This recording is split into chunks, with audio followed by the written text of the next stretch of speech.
नमस्कार मंडळी. तर मी हे वांग्याचे काप करून दाखवणार आहे. त्याच्यासाठी हे वांग घेतलेलं आहे मी काळ्या कलरचे आणि साहित्य घेते मी. आता इथं लसूण पेस्ट घेतलेली, मीठ टाकायचं चवीप्रमाणे, हळद टाकायची आणि थोडंसं काळा मसाला पण घालायचा, लाल मिरची पूड टाकायची चवीप्रमाणे. तिखट तुम्हाला कसं आवडतंय त्याप्रमाणे टाकू शकता तुम्ही. आणि थोडंसं तेल टाकणार आहे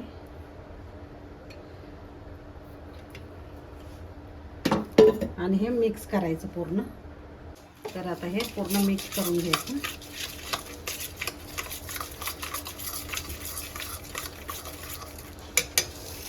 आणि वांगे कापून घ्यायचे. आता पातळ पातळ स्लाइस करायचे.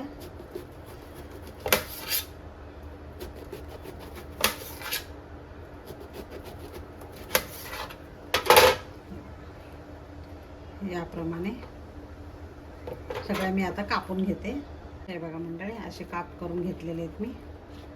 अजिबात किडकं वगैरे काय निघलेलं नाही आहे. तर आता हे हातानेच मिक्स करायचं आहे, म्हणजे छान मसाला लागतो त्याला.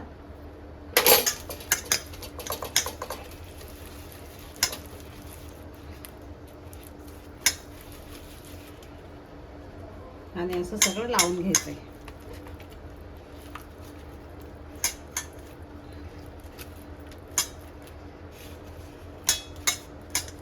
असं लावून घेते मी पूर्ण. आता सगळ्या कापला मंडळी, हे पूर्ण लावून झालेला आहे मसाला याप्रमाणे.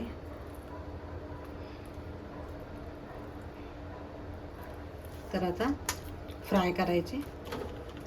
तर मंडळी आता रवा घ्यायचा, बारीक रवा आहे हा, चिरोटी रवा पण म्हणतात. त्याच्यात थोडंसं मीठ टाकायचं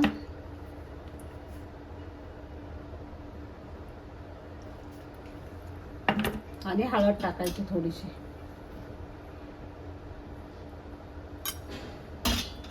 आणि मिरची पावडर तुम्हाला तिखट पाहिजे असेल तर तुम्ही टाकू शकता. थोडंसं मी थोडीशी टाकते. कलर पण छान येतो आणि टेस्ट पण चांगली येते. त्याच्यासाठी तुम्ही पाहिजे असेल तर टाका, नाही तर असं पण छान लागतात ते. आणि हे सगळं मिक्स करायचं. ह्याच्यामध्ये कोथिंबीर टाकू शकता तुम्ही चिरून थोडीशी.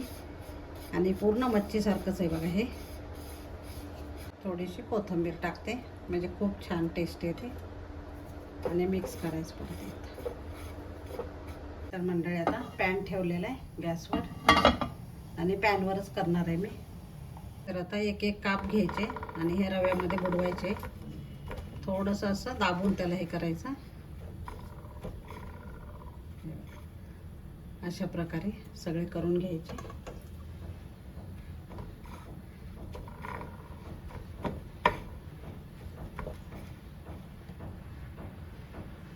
तर मी सगळ्याला लावून घेते आता रवा. आणि तेल थोडंसं याच्यावर टाकायचं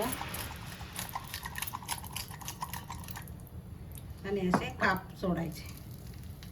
थोडंसं तापलेलं आहे आता तेल.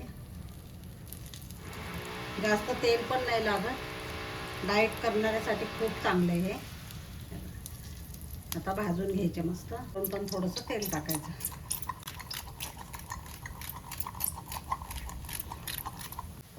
आता एक एक पलटून घ्यायचं छान एका साईडने.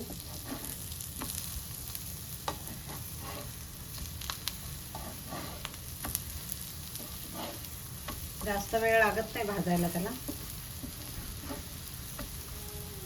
अगदी 5-6 मिनिटांमध्ये छान भाजून निघतं.